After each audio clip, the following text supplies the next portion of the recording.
a little Miss Drop stitch, and I wanted to make this video today of how to do the mattress stitch because it's really helpful to have in your toolkit. Okay, it's an invisible stitch, but I also struggled to find videos that showed all three scenarios. So we've got horizontal edges meeting, vertical edges meeting, and a horizontal and vertical edge meeting. So let's jump in and learn. My first example is going to be two horizontal edges. So for example, where you've cast off, this could be at a shoulder seam on a garment, that's where I've used it before, or blanket squares together between rows. So the first thing to do, and we're going to do this for all three. Okay, I'll thread my needle and I like to put a knot in the end as well. We're going to make a figure of 8, and I'm using a yellow thread, 1 so you can see what I'm doing, and 2 because mattress stitch is actually invisible as well. So figure of 8, we are going to be working with our pieces next to each other rather than traditional sewing where you'd expect, you know, right sides together and you have a seam. So we are going to be working like this, but for the start, pinch them together, go through the back. Oops. Not that vigorously. Okay, and then I'm going to go over to the other side from the front to the back.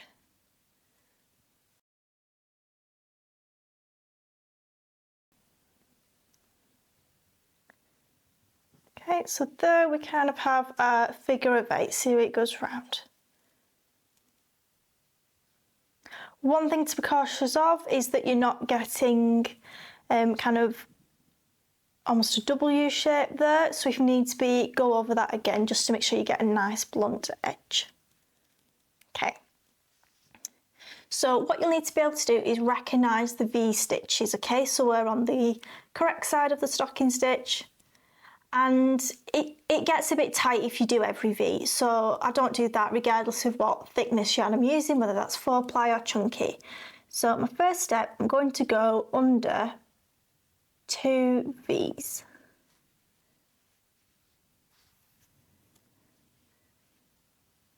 There we go.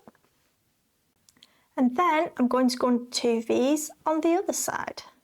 See what I mean by we're placing them like this.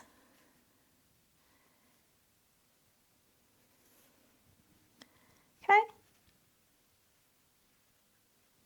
The first stitch will never be quite as invisible, but the others will be. I'll show you in a moment. And then we'll repeat that again. So I'm going to go under 2 V's.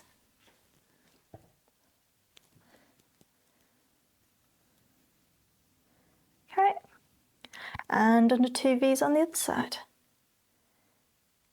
And then let's show you it invisible. Okay, see there? Okay, with a bit of a pull, the stitches become invisible, and I'll complete this to the end and you can see what it should look like finished. Here is my little sample of mattress stitch completed, and I wanted to show you the stitching. So as you can see, asterisk, mostly invisible, we can't really see the yellow, but if we do give it a tug, what we've actually done is made another row stitching, so like a V stitch, and if we loop to the back, that's nice and neat as well. Now in our pink sample we will mattress stitch a vertical seam, and this might be again on a blanket row, or if you're making a jumper and this would be your side seams.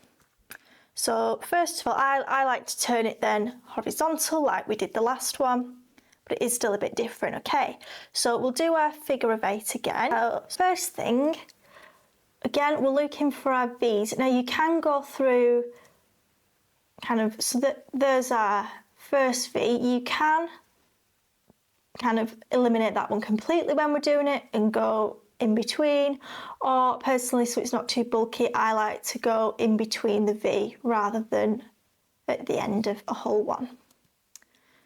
So again, I'm going to do it over 2, regardless of the weight of yarn you're using. So on the opposite side. So it's 1, miss 1, and through the next one. If you do it more, which can be tempting to do it quicker, it will be quite gappy and not as secure. If you do it every one, then it'll be too tight. This is arguably a bit easier than the other, and to be honest, this is the one I use the most because I do a lot of garments. So I will meet you at the end and we can see what it looks like. Here we go. If we turn it around, there's our vertical seam. I think this one's easier to do and make invisible than this one actually. There we go, and let's see the back. Okay, and there's those V stitches. So it would have been a bit bulkier if we'd have done a whole one on each side, but it is an option to make the front seam neater. Now for the next one. The third and final demonstration is when the fabrics are facing two different ways, okay? So we've got one here vertical and one horizontal, and when this might happen is when you're putting in a sleeve. So you'll have the stitches that are vertical, but then gradually you'll kind of meet and the stitches won't be facing the same direction anymore. So we're still using, we've done our figure of 8 to start, but we're still using a rule of going through 2 stitches at a time and also picking up the V's. So I'm going to start on, we'll call this the horizontal side, pick up 2 V's. Another tip as well, we're not going through the cast on edge, okay? We are going through the fabric or cast off edge. Right, now on the other side, we go through one, miss one, and then up through the other. So this can seem a bit trickier, but it really isn't any different to what we've been doing before. So under 2 V's, and then through 2 V's, and again this is invisible, so I'll show you one more time. Under 2,